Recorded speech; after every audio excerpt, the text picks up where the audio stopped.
Bonjour, bienvenue dans la série sur les étoiles. Donc nous voilà avec notre disque d'accrétion, disque de gaz, de poussière, qui s'est formé, qui s'est contracté, et au centre, comme le gaz tourne moins vite qu'à la périphérie, il subit moins de force centrifuge, il a tendance à s'agglomérer sous forme d'une sphère, le bulbe, qui peut faire de 1/10 à quelques dizaines de masses solaires, voire une centaine de masses solaires. Ce bulbe continue à se comprimer jusqu'à atteindre à peu près la taille d'une étoile. À ce moment-là, la compression du gaz dans ce bulbe, dans cette proto-étoile, la compression du gaz augmente, ce qui augmente également la température. La température devient élevée. En particulier, quand la densité de particules dans le bulbe atteint 100 milliards de particules par centimètre cube, ce qui est encore faible, ce que j'ai dit pour l'atmosphère, où une dizaine de litres fait dans les 10 000 milliards d'atomes, ici, mais beaucoup plus que le gaz originel du nuage de gaz qui faisait que 100 000 à 1 million de particules. Ici, on est maintenant à 100 milliards, et à 100 milliards de particules par centimètre cube, le gaz devient opaque, en particulier aux infrarouges. Et donc, cette masse de gaz rayonne beaucoup plus difficilement, elle ne rayonne plus qu'en surface. Et par conséquent, cela amplifie encore l'augmentation de température. À cette température, l'hydrogène se brise, les molécules d'hydrogène se brisent pour former des atomes, ce qui accélère encore l'effondrement. Le cœur s'effondre encore plus vite. À un moment donné, avec cette compression, cette augmentation de température, la surface de cette étoile va atteindre quelques milliers de degrés. Et à cette température, elle se met à briller. C'est exactement le phénomène que je vous avais décrit avec le corps noir, etc. Mais à ce stade, il n'y a pas encore de réaction thermonucléaire. Donc le cœur de l'étoile ne produit pas encore d'hélium, il n'y a pas encore de réaction thermonucléaire, et donc l'étoile brille bien avant. Mais mieux, avec l'effondrement gravitationnel et cette augmentation de température, cela suffit à faire briller l'étoile pendant plusieurs millions d'années. C'est impressionnant, parce que par simple compression, l'étoile va briller pendant des millions d'années. Le rayonnement d'une jeune étoile est intense. Et il y a du gaz autour. Donc, il va y avoir pas mal de matière disponible, ce qui va provoquer un vent solaire très puissant. Et ce vent solaire et ce rayonnement intense va souffler le gaz qui est autour. Le disque de gaz se voit donc comprimé. Il a une certaine taille, la partie intérieure est soufflée par l'étoile, donc le gaz se comprime dans l'anneau maintenant de gaz qui entoure l'étoile. Et s'il y a des poussières, ce qui est fréquent,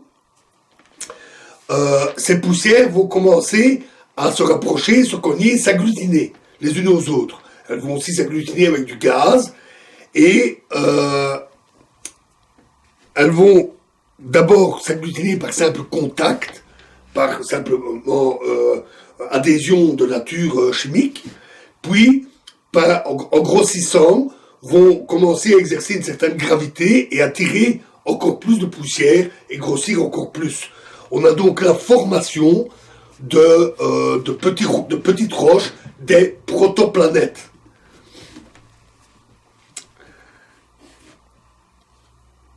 Notons que près de l'étoile, le gaz étant soufflé, il n'y a plus beaucoup de gaz. Et donc, ces petites roches qui vont s'accumuler vont accumuler très peu de gaz. Et donc, au centre, près de l'étoile, on va pouvoir apparaître des planètes de type rocheuse, comme Mercure, Vénus, la Terre ou Mars.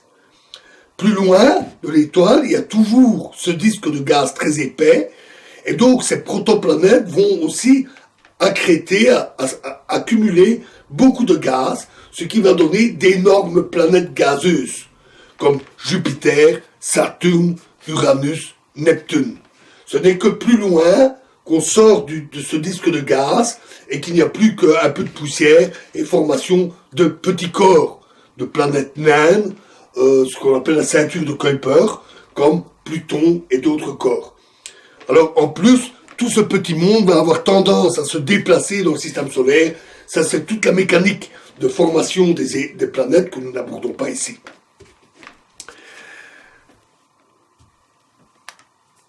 Revenons à notre étoile. Celle-ci a soufflé le gaz qui l'entourait, et donc il n'y a plus de gaz pour tomber sur l'étoile. L'étoile cesse de grossir.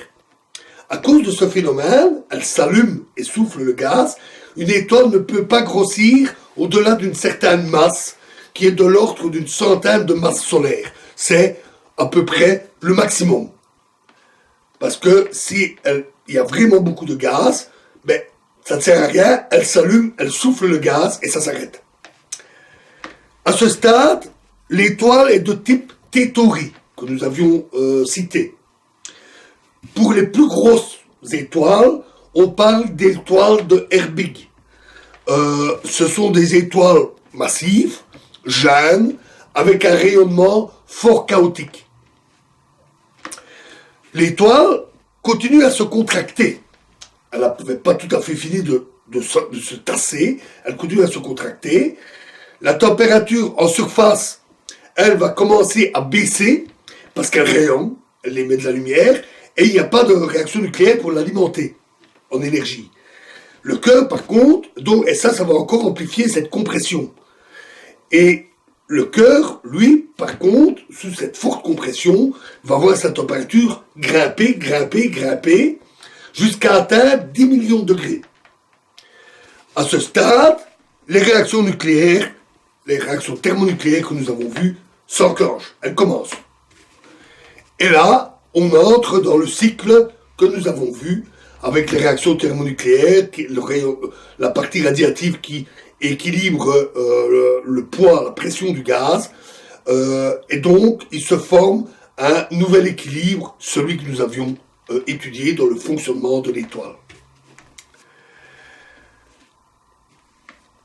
Et voilà, notre étoile est née.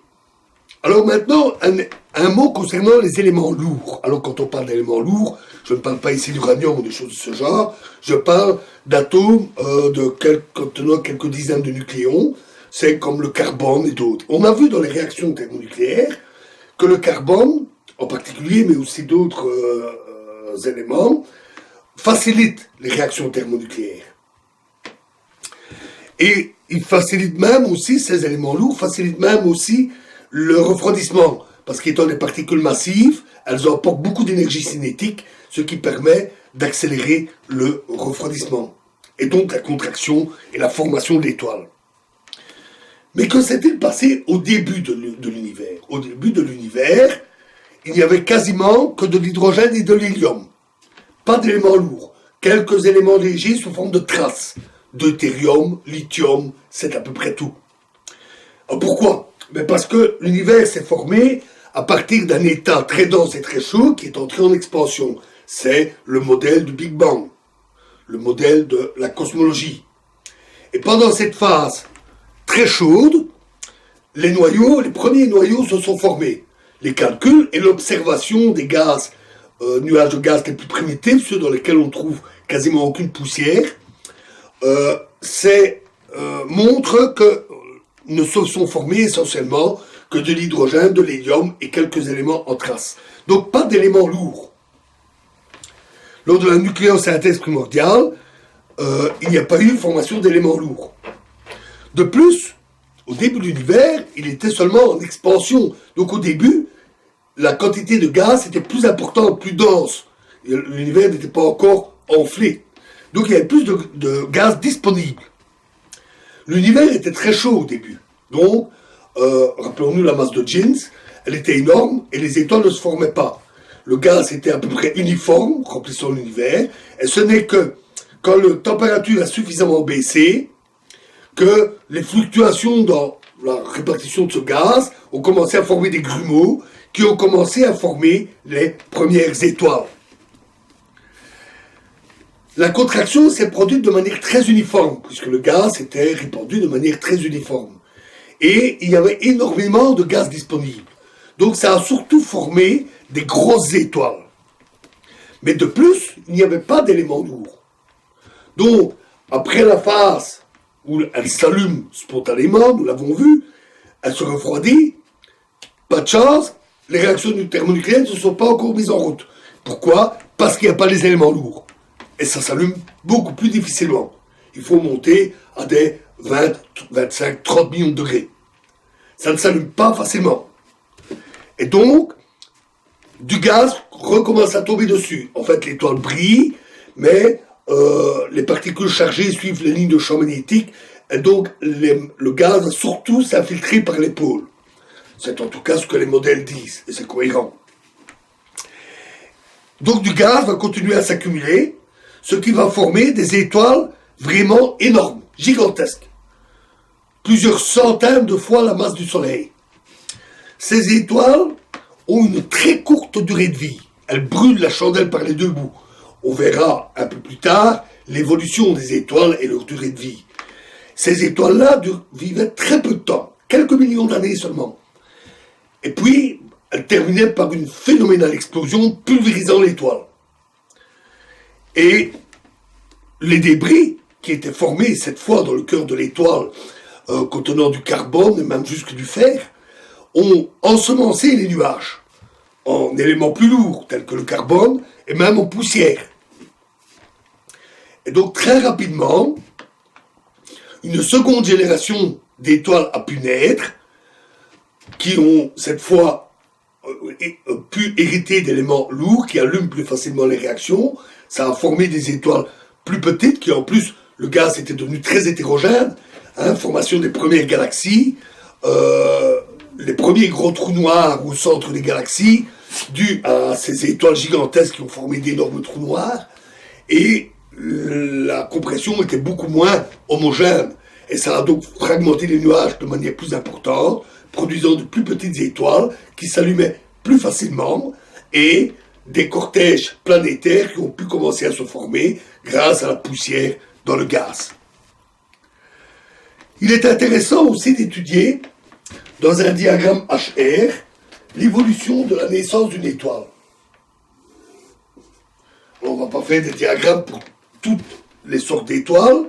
Prenons une étoile de 0,25 masse solaire, un quart de la masse du Soleil. C'est déjà intéressant. Le diagramme HR, la température d'un côté, la luminosité de l'autre, avec la séquence principale. Plus une étoile est petite, et moins elle émet de lumière à une température donnée. Si elle est grande avec la même température, il y a plus de surface qui rayonne, elle est plus lumineuse. On peut donc tracer les droites qui correspondent à une taille donnée. Ce sont des droites, ici pour un rayon solaire, et là pour 10 rayons solaires. Cette étoile va apparaître à peu près ici. Elle va évoluer en grossissant, elle accumule du gaz. C'est la phase d'accumulation. Elle rétrécit, c'est la phase de contraction avec une forte température. La baisse ensuite de température de surface. Et puis, hop, allumage des réactions nucléaires et passage dans la séquence principale. À noter que, à ce stade, on montre par les modèles que l'étoile a absorbé à peu près déjà la moitié du gaz. Pour une plus grosse étoile, l'accumulation est plus rapide parce que la gravité est plus forte. Pour une plus petite étoile, une bonne partie du gaz va s'accumuler en passant par les pôles et c'est un peu plus tardif. Et là, l'étoile traduit une courbe comme ça. Pour une étoile plus massive, de l'ordre, disons, d'une dizaine de masses solaires, elle commence plus haut, suit aussi quelques saccades avant de se stabiliser à des températures plus élevées, une luminosité plus élevée, parce que c'est une plus grosse étoile. Cette courbe peut être obtenue à l'aide des modèles de fonctionnement et formation d'étoiles et aussi par l'observation d'un grand nombre d'étoiles jeunes, de façon à voir où est-ce qu'elles se placent sur le diagramme. Les deux sont en très bon accord. Voilà pour la naissance de notre étoile. Notre étoile est née. Et ainsi naissent, comme je l'ai dit, des flambées d'étoiles qui apparaissent un peu partout dans la galaxie, là où du gaz est perturbé, comprimé. Et ces étoiles vont évoluer puis mourir. Donc, dans la prochaine vidéo, nous commencerons à étudier la vie de l'étoile.